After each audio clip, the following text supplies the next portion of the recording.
For example, if they ask you, okay, tell me why do you want to do an MBA? Okay, so to answer this question, I have three things. Number one, personal growth.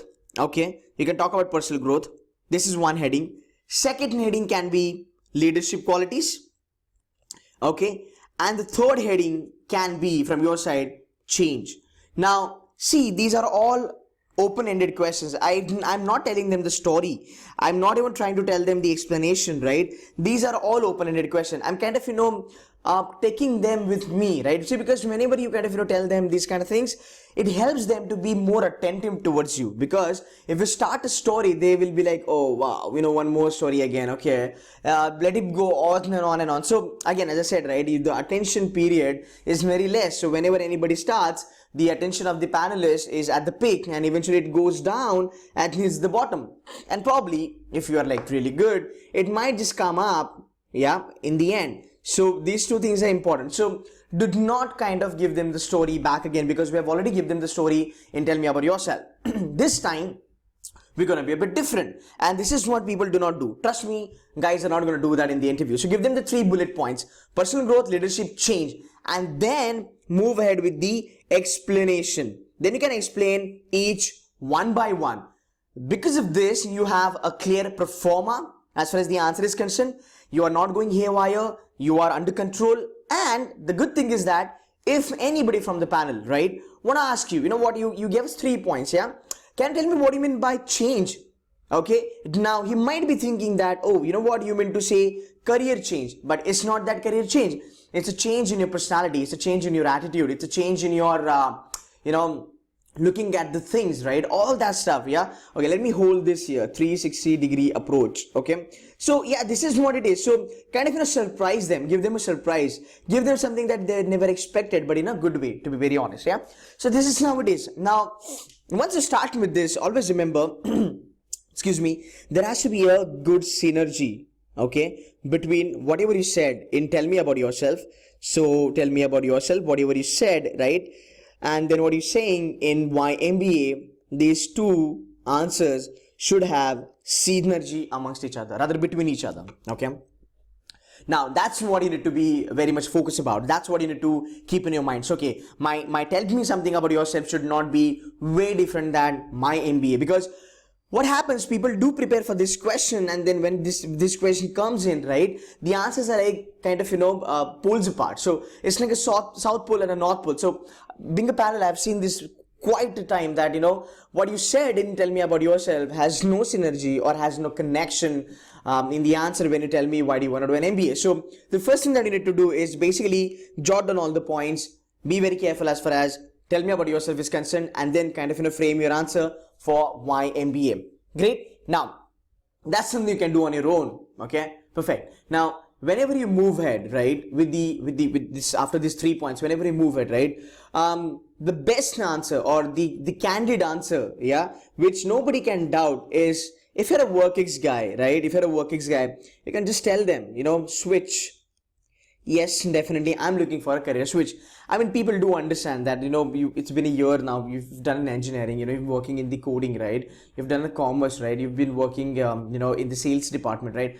For any bank or any financial institution. Now, people do know that a lot of people do, so you cannot really fool them. They know that you're doing an MBA from money and you really want to change in life, right? So it is always good to, set the expectations very much clear and be candid and appear as honest as you can as far as your answer is concerned for why MBA. So I always tell you guys that go ahead and tell them switch. That's the predominant answer. If you're a WorkX guy and if you're really looking for a switch, you tell them, sir, yes, I'm looking for a switch. Then what the second point you can tell them is basically, you can tell them about the career advancement. Okay, you can tell them about the career advancement. This can be applicable for WorkX folks, or this can be applicable for the freshers also. Then you can also tell them that I'm looking for a career transformation. Yeah, now transformation is a big word. It doesn't mean that you're looking for an advancement. When you talk about transformation, it means you really want to do something better than what I've done earlier in your life, right? Something to do with the managerial skills, something to do with the becoming a CX, so on and so forth, right? Number 3, The third can be, rather, these 3 points, you can put them into the bullet format also if you wish to. The third one is going to be networking. Yeah. But when you say networking, it sounds a little from old school as such. But then I always tell my students, right, people who are going to be facing interviews in ABC, Excel, FMS, SPGens, MDI and all that stuff, you got to tell them that, I would love to network with people, but like-minded people. Now I'll tell you what's the drawback when you tell them only networking. If you really want to do a networking, you know what, go to LinkedIn and get the networking done. Yeah, LinkedIn is a format, LinkedIn is a platform wherein you can network with anybody. If you know that person, you can network with anybody. There are certain paid services available also, wherein you can also kind of network with the third connection. So that's something you can do actually. But here what I want to tell them is basically I want to get into networking but like-minded people. So this is the hook. What is the hook?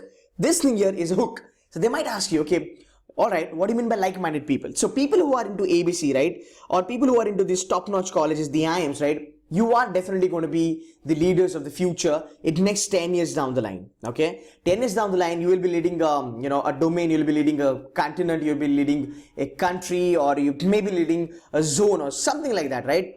So it's always good to have that peer interaction. So you want to get network with the like-minded people. So if you are going to be a CFO, 10-15 years down the line, somebody from your batch is also going to be heading for that CFO position.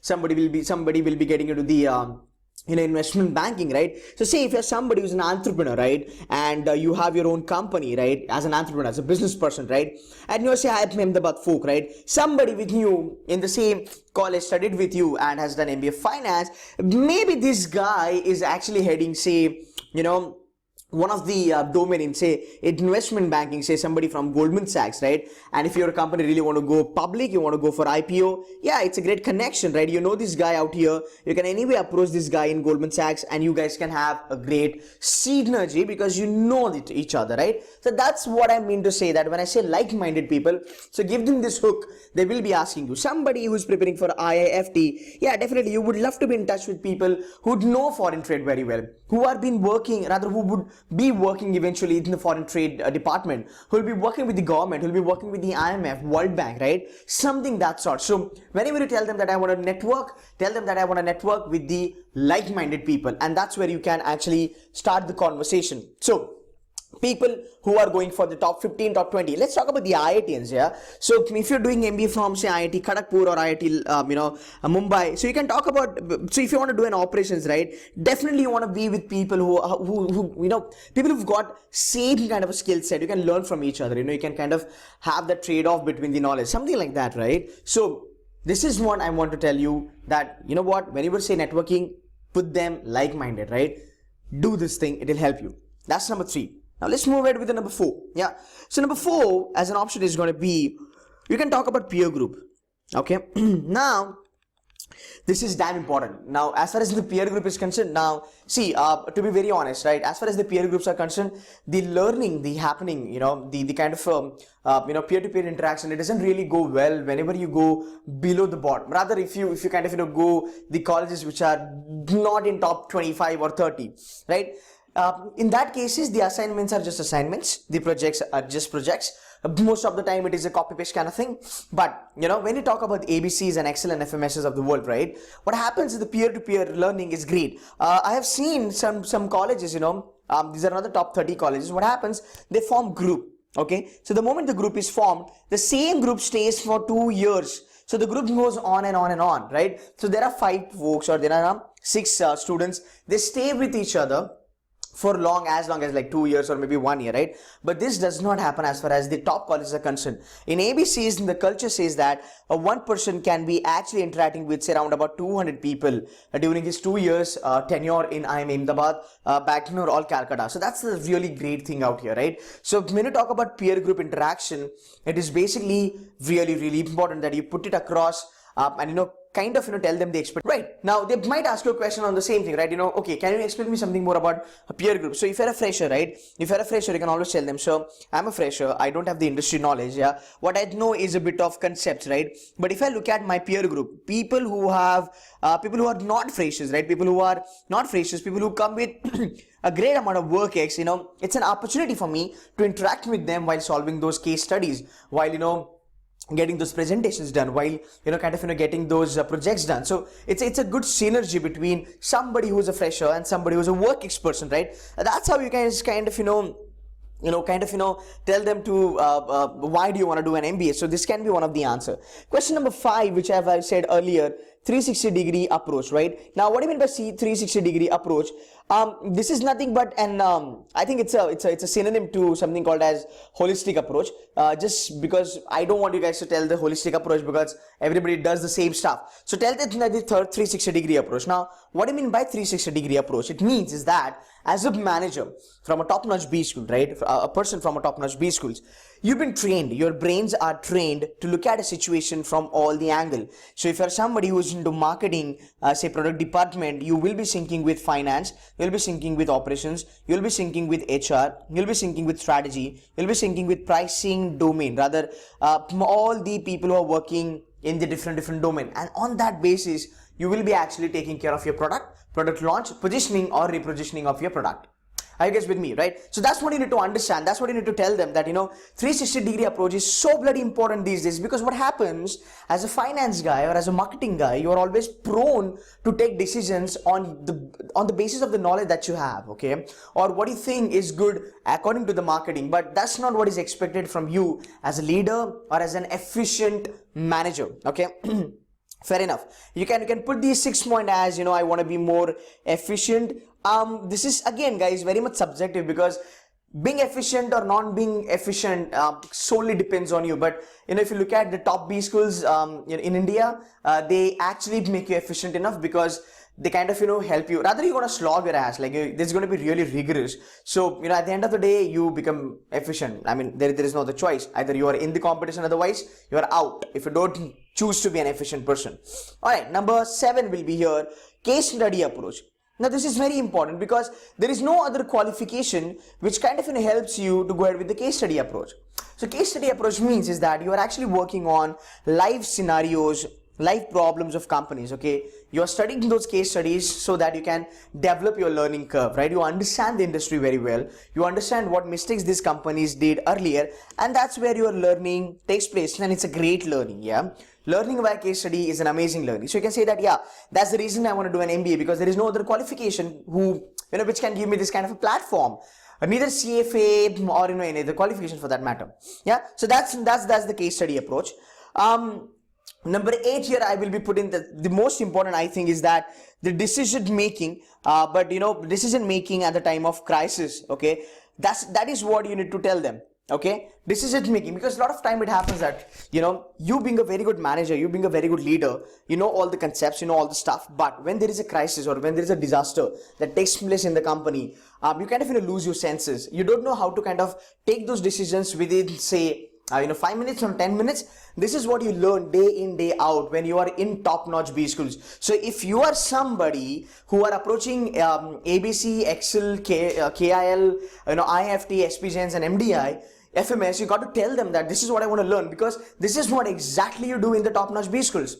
You have assignments, you have a lot of case studies to do, you have a lot of extracurricular activities to do, and you got to take those decisions that, what am I going to do right now? Because your turnaround time, the time that has been given to you, assigned to you, is damn less, okay? So you have to get the 4 hours work done in, say, around about an hour's time, okay? And that's the reason you got to be very much effective and efficient. So decision making at the time of crisis is important. And this is not only a normal decision making. Here you can tell them that the effective decision making, okay? As a great manager, as a great leader, you are supposed to take effective decisions when your company is in crisis, okay? This is the future approach. This is something to do with the futuristic view of your education, right? Then number 9, most important, this really works smooth. Taking calculative risk, right? So I'm going to tell you this in a bit of detailed manner. So calculative risk. So people do take risk. Taking risk is one of the important aspect of the MBA. but it's not all the time that you take risk, because people say that, high risk, high gain. Okay, this is the saying in the market, and this is absolutely true. However, you as a manager, for the fact you are actually serving your company and you're serving your stakeholders or your shareholders, right? All that stuff. Your decision is going to impact your company eventually, and your decision is actually going to impact those stakeholders and shareholders who have been put in millions of dollars in your company.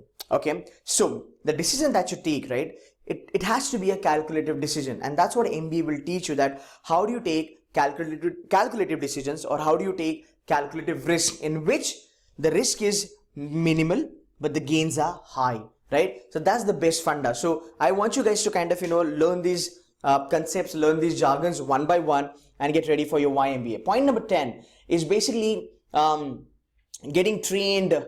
This is beautiful. Getting trained by the sharpest minds in the country.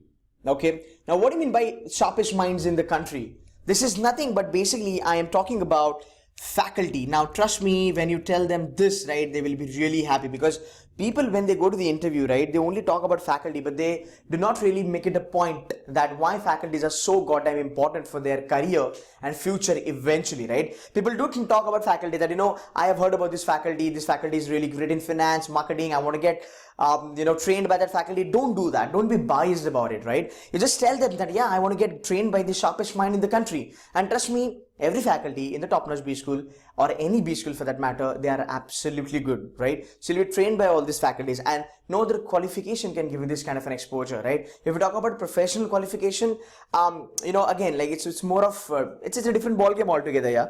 But for the 2 years you'll be in the college, you'll be trained by these kind of people out there. So it's amazing, right? So this is what you can tell them. Number 11, this is for specifically for the top colleges. So you can tell them that you look forward to have those leadership qualities. Okay, so leadership qualities are going to be important, because simple si baat, if you're an ABC folk or if you're an IFT guy, right, you will be in the top management eventually, right? So you got to understand these leadership qualities and all the stuff. Number 12, you can talk about the Genman profile. Genman is nothing but the general management. There are a lot of colleges, they have international management and leadership program, so you can show the interest that you want to get into the general management profile. Now there is no other qualification. Again, these are why am I saying no other qualification, because I want to make this answer pretty much exclusive, right? I want to give them the answer, I want to give them the pointers which will tell them that, yeah, because of this reason I want to do an MBA, because nowadays every Tom, Dick and Harry is doing an MBA. So what is my perspective, how different I am than the other candidates, right? That's the reason I'm going to tell them that, general management. And when you say general management, say Gen Man. It's it's kind of a jargon which we use in the B school, by the way. So yeah, I want to get into the Gen Man and blah, blah, blah stuff, right? Number 13, I think that's going to be the last one. So number 13, you can put in a perfect profile. If you are somebody who's heading into the top-notch college, top 10, top 15, you can tell them that, what, I aspire to be an investment banker, and because of which I really want to do an MBA. Now they might tell you that if you want to be an investment banker, why don't you go and do CA? Why don't you do CFA, CPA, CWA, whatsoever, right? But you can always tell them that, if I do these qualifications will give me one side of the table. They can teach me one side of the industry, one side of the company, right? They are more technically driven, but I don't know how to kind of utilize the technical knowledge backed by the management knowledge. Yeah. So if you really want to get into the investment banking, you got to know the technical stuff, but also you need to understand the business, the strategy, the synergy, all that stuff. So guys, these are the things that you can talk about as far as your MBA, why MBA answer is concerned. And you can also talk about something to do with the personal life, right? So yeah, you want to get better in your life, right? You can tell them this answer. Yeah, it's kind of a okayish answer. Yeah, you want to get better in your life. Definitely, if you do an MBA, you will be better. You'll have a good life and you'll have a good standard of living. You can do that. You can tell them that. At number 15, this is for everybody, those who want to do an MBA. Okay, so this is knowledge investment. So you can tell them that, yeah, I'm looking forward for knowledge investment as far as my 2 years of MBA are concerned. But again, as I said, there might counter attack saying that, why don't you want to do CFA and blah, blah, blah and all that stuff, right? Simple. At number 16, last but not the least, for the ABC folks, okay, you can tell them that, sir, yes, I want to lead the company. I want to be a CEO. I want to be a CFO. I want to be a CXO, right? you can tell them, because that's what they are expecting out of you. I will be making the another video which is career goals, and in that video I'll be kind of giving you the clear-cut idea as far as these these designations are concerned, why you must tell them these things, right? So yeah guys, that's it from my side, and I hope you enjoyed this video. So if you have any questions, you can kind of put the comment in the video, or you can join my WhatsApp group wherein I'm mentoring the IIM folks, IIM colligators. And yeah, simple. Just try to work it out. Just try to kind of frame your answer very well. I've given you 16 points. I think this is more than enough to kind of kill the interview. So guys, I wish you all the very best. Do let me know if you have any query. Yeah, thank you so much.